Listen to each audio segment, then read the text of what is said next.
No internet, no justice, no peace. Yes, ప్రస్తుతానికి పాకిస్తాన్ ఆక్రమిత కశ్మీర్ పీఓకేలో నెలకొన్న దారుణ పరిస్థితులకు ఇది స్పష్టమైన నిదర్శనం. ఒకవైపు నిత్యావసరాల ధరలు, భారీ విద్యుత్ ఛార్జీలకు తోడు క్రూరమైన ప్రభుత్వ అణచివేతపై ప్రజలు తిరుగుబాటు బాట పట్టారు. వేల మంది రోడ్లపైకి వచ్చి పోరాడుతున్నారు. అయితే తమ అకృత్యాలు బయటపడకుండా పాకిస్తాన్ సైన్యం పీఓకేలో ఇంటర్నెట్ను పూర్తిగా బ్లాక్ చేసింది. విదేశీ మీడియాపై కఠిన ఆంక్షలు విధించింది. ఈ ఉద్రిక్తతల నడుమ నిర్వహించిన ఎన్నికలపై తీవ్ర వివాదాలు చెలరేగుతున్నాయి. మరోవైపు జమ్మూ కశ్మీర్లో వేగంగా జరుగుతున్న అభివృద్ధికి పీఓకే ప్రజలు పడుతున్న అవస్థలకు మధ్య వ్యత్యాసాన్ని ఎత్తిచూపుతూ పాక్ దారుణాలను ప్రపంచ వేదికపై భారత్ ఎండగడుతోంది. అసలు పీఓకేలో ఏం జరుగుతోంది? పాక్ హామీకి వ్యతిరేకంగా చెలరేగిన ఉద్యమం ఎటు దారి తీస్తోంది? Watch this.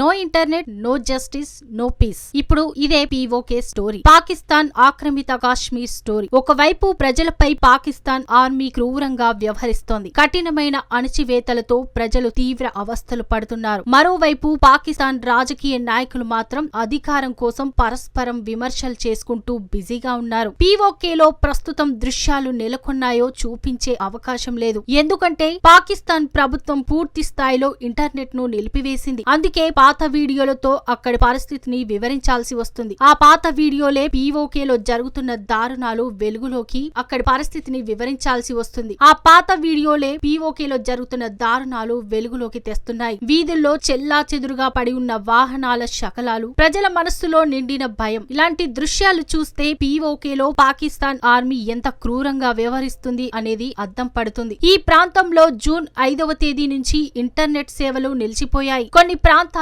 పాక్షికంగా ఇంటర్నెట్ ను పునరుద్ధరించారు. అయినప్పటికీ అక్కడ ఏం జరుగుతుందో తెలుసుకోవడం ఇప్పటికీ అత్యంత కష్టంగా మారింది. నిజానికి పీఓకే స్టోరీ సుదీర్ఘమైన దోపిడీకి సంబంధించింది. సహజ వనరులతో విలసిల్లే పీఓకే పాకిస్తాన్ లోని పంజాబ్, సింధ్ ప్రావిన్స్ లకు అవసరమైన నీటిలో 70% అందిస్తోంది. అంతేకాకుండా పాకిస్తాన్ విద్యుత్ గ్రిడ్ లో ఇది కీలక పాత్ర పోషిస్తోంది. మొత్తం విద్యుత్ లో 10% పీఓకేలోనే ఉత్పత్తి అవుతోంది. అయితే అన్ని వనరులను పీఓకే నుంచి పాకిస్తాన్ కొల్లగొడుతున్నా స్థానిక ప్రజలకు దక్కుతున్నది మాత్రం దారిద్ర్యం, ప్రభుత్వ అణచివేత మాత్రమే. పీఓకేపై ఇస్లామాబాద్ ప్రభుత్వం ప్రత్యక్షంగా నియంత్రణ కలిగి ఉంది. ఈ ప్రాంతంలో సైన్యానికి పాక్ పూర్తి స్వేచ్ఛనిచ్చింది. శాంతి భద్రతల పేరిట పౌరులపై నిఘా పెట్టడం, సామాజిక కార్యకర్తలను అదుపులోకి తీసుకోవడం పీఓకేలో నిత్య కృత్యంగా మారింది. ఈ సుదీర్ఘ అణచివేతను నిరసిస్తూ ప్రజలు తిరుగుబాటు బాటపట్టారు. 2023లో స్థానిక లంతా ఏకమై joint Awami action committee JAAC పేరిట ఒక నూతన ప్రజా కూటమిగా ఏర్పడ్డారు. న్యాయవాదులు, వ్యాపారులు, విద్యార్థులు, వ్యాపారులు ఇలా అన్ని వర్గాల ప్రజలు ఒకే వేదికపైకి వచ్చి నిరసనలు తెలుపుతున్నారు. 2024లో అనేక ఆందోళనలు చేపట్టినప్పటికీ ఈ ఏడాది ఈ ఉద్యమం ఊహించని రీతిలో ఉగ్రరూపం దాల్చింది. పురుషులు, మహిళలు, ఆఖరికి చిన్నారులు సైతం రోడ్లపైకి వచ్చి వేలాదిగా ప్రదర్శనలో పాల్గొన్నారు. అసలు పీఓకే డిమాండ్లు ఏంటి? పెరుగుతున్న ధరల నుంచి ఉపశమనానికి సబ్సిడీలు ఇవ్వాలని పీఓకే ప్రజలు డిమాండ్ చేస్తున్నారు. అలాగే విద్యుత్ ఛార్జీలు తగ్గించాలంటున్నారు. రాజకీయ నాయకులకు అపరిమిత రాయితీలు, ప్రత్యేక హక్కులను ఎత్తేయాలని కోరుతున్నారు. అసెంబ్లీలో శరణార్థుల సీట్లను పూర్తిగా రద్దు చేయాలని పీఓకే ప్రజలు ప్రధానంగా డిమాండ్ చేస్తున్నారు. అయితే ఈ డిమాండ్లతో అత్యంత కీలకమైనది మాత్రం అసెంబ్లీలో శరణార్థుల సీట్ల రద్దు. అసలు శరణార్థుల సీట్ల వివాదం ఏమిటి? పీఓకే అసెంబ్లీలో జమ్మూ కాశ్మీర్ నుంచి వచ్చిన శరణార్థుల కోసం 12 స్థానాలను కేటాయించారు. అయితే ఈ ప్రత్యేక కేటాయింపులను వెంటనే రద్దు చేయాలని స్థానికులు డిమాండ్ చేస్తున్నారు. తమ న్యాయమైన కోరికల కోసం వారు వివిధ నగరాల్లో శాంతియుతంగా భారీగా ర్యాలీలు నిర్వహించారు. ఈ శాంతియుత నిరసనలను పాకిస్తాన్ ప్రభుత్వం అత్యంత క్రూరంగా అణచివేతకు దిగింది. ఇప్పటి వరకు జరిగిన కాల్పులు, ఘర్షణల్లో సుమారు 80 మంది ప్రాణాలు కోల్పోగా పదుల సంఖ్యలో పౌరులు తీవ్రంగా గాయపడ్డారు. దీనికి తోడు అంతర్జాతీయంగా తమ ఆకృత్యాలు బయటపడకుండా ఉండేందుకు ఇంటర్నెట్ సేవలపై పాకిస్తాన్ నిషేధం విధించింది. సమాచారాన్ని కప్పిపుచ్చే క్రమంలో ఈ నెల ప్రారంభంలో ఆల్ జజీరా వెబ్సైట్ ను పాకిస్తాన్ బ్లాక్ చేసింది. అంతేకాకుండా విదేశీ జర్నలిస్టులపై నూతన ఆంక్షలు విధిస్తూ ఉత్తర్వులు జారీ చేసింది. కొత్త ఆంక్షల ప్రకారం విదేశీ నివేదికలు అందించే జర్నలిస్టులు ఇస్లామాబాద్, కరాచీ, లాహోర్ నగరాల్లో మాత్రమే మాత్రమే అనుమతి లేకుండా పనిచేయగలరు. ఈ 3 నగరాలు మినహా దేశంలోని ఇతర ఏ ప్రాంతంలో పర్యటించి వార్తలు సేకరించాలన్నా ప్రభుత్వం నుంచి ముందస్తు అనుమతి తప్పనిసరి. ఏళ్ల తరబడి పీఓకేని ఒక అందమైన పర్యాటక ప్రాంతంగా చిత్రీకరిస్తూ అసలు నిజాలను దాచేందుకు ఇస్లామాబాద్ ప్రభుత్వం ప్రయత్నించింది. కానీ అక్కడ చెలరేగిన ప్రజాగ్రహం చూసి ప్రస్తుతం తీవ్రంగా భయాందోళనకు గురవుతోంది.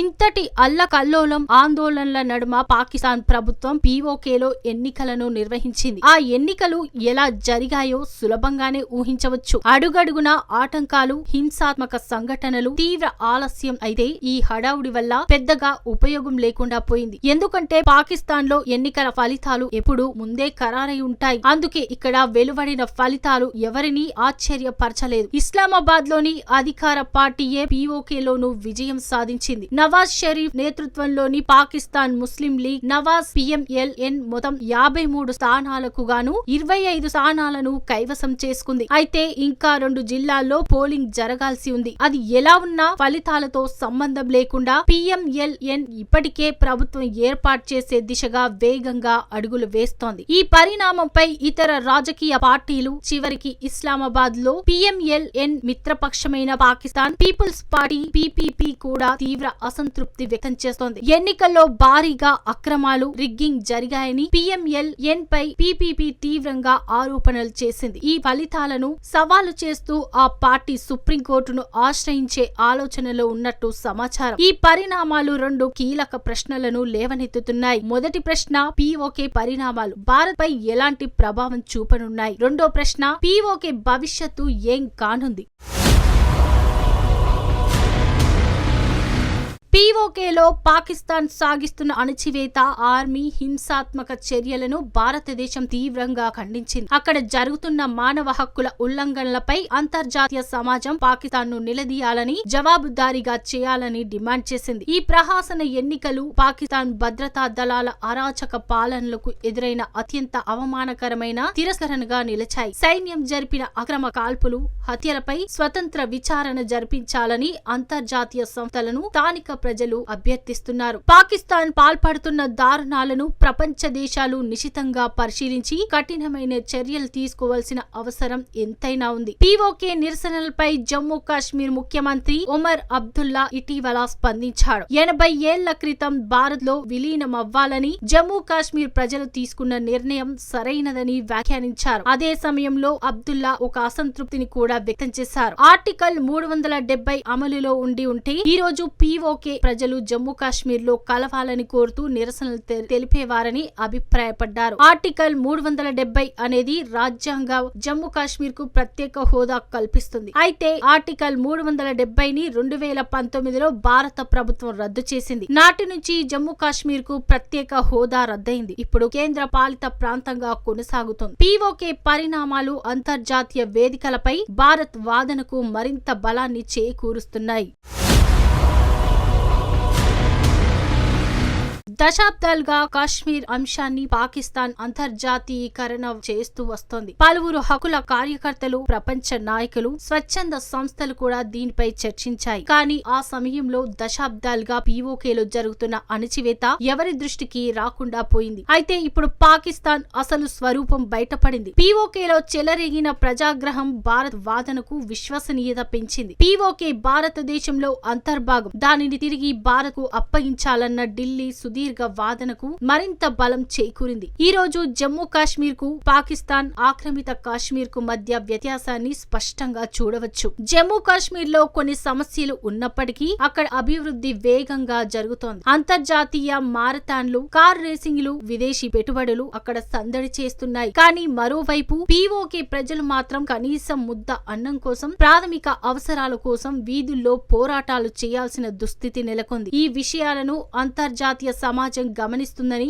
భారత్ ఆశిస్తోంది. అయితే పీఓకే భవిష్యత్తు ఎలా ఉండబోతోందనేది ప్రస్తుతం వేచి చూడాల్సి ఉంది. ఆందోళనకు నేతృత్వం వహిస్తున్న joint Awami action committee JAAC పై పాకిస్తాన్ ఇప్పటికే నిషేధం విధించింది. అంతేకాకుండా ఈ అల్లర్ల వెనుక భారత్ హస్తం ఉందంటూ నిందలు వేసేందుకు ప్రయత్నిస్తోంది. అయితే ఇటువంటి ఆరోపణలు, అణచివేత చర్యలు ఇకపై పనిచేసేలా కనిపించడం లేదు.